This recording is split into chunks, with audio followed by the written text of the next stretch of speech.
പുനലൂർ നിയോജക മണ്ഡലത്തിന്റെ ഉൾപ്രദേശങ്ങളിൽ ബസ് സർവീസുകളില്ല. മുൻപുണ്ടായിരുന്ന പല സർവീസുകളും നിർത്തലാക്കുകയും ചെയ്തു. ഇതുമൂലം ഏറ്റവും കൂടുതൽ ബുദ്ധിമുട്ടുന്നത് വിദ്യാർത്ഥികളാണ്. പലർക്കും സമയത്ത് വിദ്യാഭ്യാസ സ്ഥാപനങ്ങളിൽ എത്താനും സാധിക്കുന്നില്ല.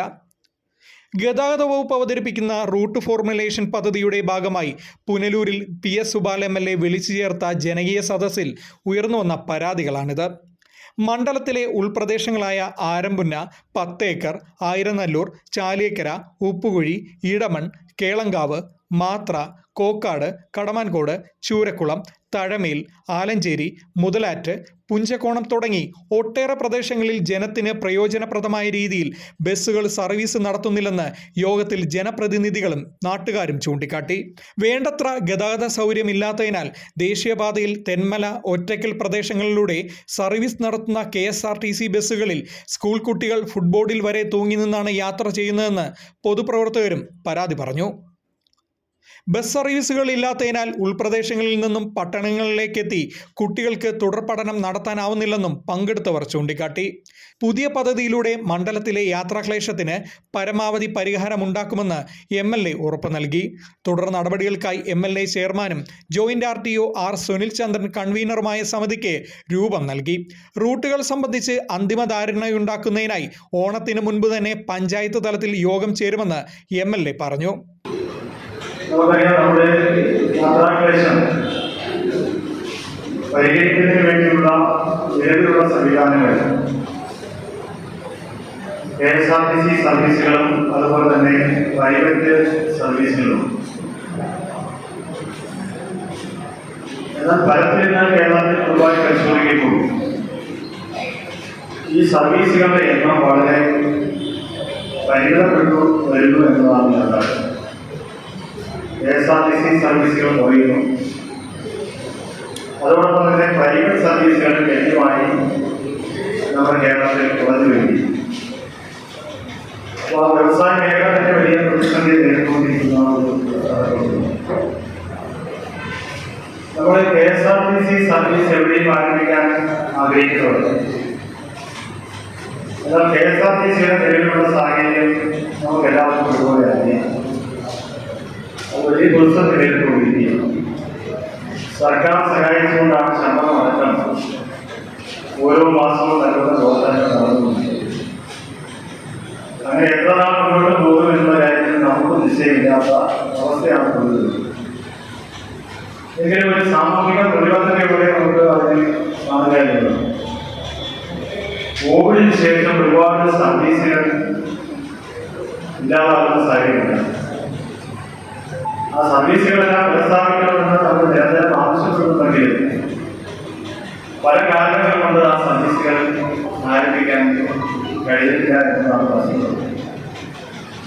അപ്പോൾ ഏതായാലും ശരി, നമ്മൾ ഈ കാര്യങ്ങൾ ചർച്ച ചെയ്യുമ്പോൾ നാട്ടിലെ ജനങ്ങൾക്ക് യാത്രാക്ലേശം പരിഹരിക്കാൻ ആവശ്യമായിട്ടുള്ള സംവിധാനങ്ങൾ ക്രമീകരിക്കാനുള്ളതാണ് ഏറ്റവും പ്രധാനം. ആ ഉത്തരവാദിത്വത്തിൽ നിന്ന് സർക്കാർ ഒഴിവാൻ കഴിയും. അതിന് സർക്കാർ സർവീസ് KSRTC സർവീസ് മാത്രമല്ല മറ്റ് സർവീസുകൾ ക്രമീകരിച്ചുകൊണ്ട് പരമാവധി മേഖലകളിൽ പരമാവധി ആളുകൾക്ക് യാത്രാ സൗകര്യം ക്രമീകരിക്കുക എന്നതാണ് ഈ റൂട്ട് ഫോർമുലേഷൻ പദ്ധതി കൊണ്ട് ഗവൺമെന്റ് ഉദ്ദേശിക്കുന്നത്. 10 ഏക്കർ ആരംഭന വഴി സ്നേഹതീരം വഴി അമേശ്വരം, പത്തനാപുരം, അതുപോലെ തന്നെ കൊട്ടാരക്കര ഭാഗങ്ങളിലേക്ക് ഒരു ബസ് വിട്ടാൽ ഞങ്ങളുടെ ആ ഭാഗങ്ങളിലെ യാത്രാക്ലേശം പരിഹരിക്കും. അതൊരു നിർദ്ദേശമാക്കി തരണം എന്നാണ് എനിക്കിവിടെ അഭ്യർത്ഥിക്കാനുള്ളത്. ഏറ്റവും കൂടുതൽ ഓണ സമ്മാനമായി തന്നെ പ്രതീക്ഷിക്കുന്നു എന്നുള്ളതാണ് സത്യാവസ്ഥ. അതായത് ഏറ്റവും കൂടുതൽ കുട്ടികളെ കുത്തി ഞെരട്ടിക്കൊണ്ട് പോകുന്ന സ്കൂൾ ബസ്സുകളൊന്നും അങ്ങനെ പാടില്ല എന്ന് പറഞ്ഞിട്ട് പോലും അത് ചെയ്യേണ്ടി വരുന്നൊരവസ്ഥ കണ്ടു നിൽക്കുന്നവർക്ക് അതിന്റെ വേദന. കുട്ടികളാണ് ഈ കുട്ടികളെ നമ്മുടെ പടി വരെ നിർത്തിക്കൊണ്ട് KSRTC ബസ്സുകൾ ഉൾവനങ്ങളിലോട്ടുള്ള റോഡുകളിൽ പോകുമ്പോൾ കണ്ടു നിൽക്കാൻ കഴിയുന്നില്ല സാർ. അതുകൊണ്ടാണ് ഈ രീതി നഷ്ടപ്പെടുത്താതെ തന്നെ ഇവിടെ എത്തിയത്. നമുക്ക് മനസ്സിലാക്കാൻ കഴിഞ്ഞ ദിവസം ഒരു മാസം മുമ്പോട്ട് സ്കൂൾ കുട്ടികൾ എല്ലാവരും കൂടി ഉപരോധിച്ച ഒരു സംഭവം ഉണ്ടായിരുന്നു. KSRTC ബസ് സ്റ്റാൻഡിൽ തന്നെ ബസ് വൈകുന്നേരം 4 മണി കഴിഞ്ഞാൽ അച്ഛൻപോലും ഭാഗത്തേക്ക് എന്തായാലും ഉപാസനമായുള്ള ബസ് റൂട്ടുകളുള്ളതുകൊണ്ട് ഒരുപാട് ഉപകാരമാണ്. അത് കറക്റ്റായിട്ട് അവിടെ നടക്കുന്നുണ്ട്. അതുപോലെ തന്നെ വേണ്ട ഒരു പ്രത്യേക സ്ഥലമാണ് ചാലിയക്കര വഴി ഉപ്പുകുഴി. അത് അതിനെക്കുറിച്ച് പറയാൻ തീർച്ചയായിട്ടും കൂടെ ഉണ്ടെങ്കിലും പറയാൻ എന്നിട്ട് അവിടെയുള്ള ആൾക്കാരെ ഏൽപ്പിച്ചതിന്റെ അടിസ്ഥാനത്തിലാണ് ഞാനിപ്പോൾ ഈ ഒരു സംഭവം കൊണ്ടുവരുന്നത്. നമുക്കൊക്കെ ജീവിക്കുമ്പോൾ ടൗണാണ്, വളരെ സുഖമാണ്. പക്ഷെ പാവപ്പെട്ട കുട്ടികൾ എവിടെയാണെന്ന് ചോദിച്ചാൽ കിഴക്കൻ മേഖല തന്നെയാണ്. അവിടെ നിന്ന് കുട്ടികൾക്ക് വന്യമൃഗങ്ങളെ പേടിച്ച് ഇറങ്ങി വരാൻ പറ്റാത്ത ഒരു സമയമാണ്. ഇവിടുന്ന് എത്ര കിലോമീറ്റർ ഓടി മാമ്പഴത്തറ വഴി നമുക്ക് കൈതൊട്ടി വഴി കയറി തെമ്മല എത്തുമ്പോൾ തന്നെ എത്ര സമയം എടുക്കും? ഇവിടുന്ന് വൈകുന്നേരം 5:30 കുട്ടികൾ എത്തിയാൽ കൊല്ലൂർ മാത്ര ലോക്കാട് വഴി നേരത്തെ ഒരു ദിവസം 20 മിനിറ്റ് ഇടവിട്ട് വണ്ടി ഓടിക്കൊണ്ടിരുന്ന സ്ഥലമാണ്. അത് ട്രാൻസ്പോർട്ട് പ്രൈവറ്റ് ബസ് ഉണ്ടായിരുന്നു. ഇപ്പോൾ രാവിലെ 8 മണിക്ക് കൊല്ലൂരിലേക്ക് ഒരു വണ്ടി വന്നാൽ വൈകിട്ട് 6 മണിക്ക് തിരിച്ച് വണ്ടി വരും. അത് കഴിഞ്ഞാൽ ഒരു വണ്ടി പോയിട്ടാണ് അവസ്ഥയാണ്. സമയം കൃത്യമായി ഓടാറില്ല. ഈ പറയപ്പെടുന്ന ഞങ്ങളുടെ പേർക്കുട്ടികളിൽ ചടയമംഗലം ഡിപ്പോയിൽ നിന്നും കൊട്ടാരക്കരയിൽ നിന്നും ഒക്കെ വണ്ടി സ്ഥിരമായി വന്നുകൊണ്ടിരുന്നതാണ്. പുതുതായിട്ട് വരുമ്പോൾ ഞങ്ങളുടെ മേഖല എന്ന് പറയുമ്പോൾ തളിക്കാട്, നരിക്കല്, അതുപോലെ മണലി എന്ന പുതിയ റൂട്ടുകളും പിന്നെ വെഞ്ചേപ്പോൾ കരോളിലേക്കുള്ള കരോൾ വഴി 5 കൊടുത്തിനത് പറയാൻ പറ്റുന്നതാണ്. ഈ റൂട്ടുകളൊക്കെ KSRTC പല പ്രാവശ്യം പരാതി കൊടുത്തിട്ടുണ്ട്. മുഖ്യമന്ത്രി നവകേരള പരാതി കൊടുത്തിട്ടുണ്ട്. നഷ്ടത്തിലായതുകൊണ്ട് ഓടാൻ കഴിയില്ല എന്നാണ് അവർ മറുപടി ചെയ്തത്. ബഹുമാനപ്പെട്ട MLA ഇതിന്റെ ഒരു പരിഹാരം കാണുമെന്ന പ്രതീക്ഷയോടുകൂടി ഈ പരാതി എഴുതിക്കൊണ്ടുവന്നത് ഞാൻ കൊടുത്തിട്ടുണ്ട്.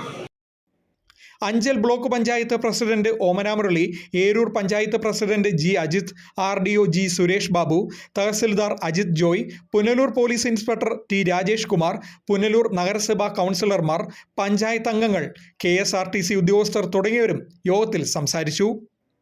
Fox TV news, Punalur.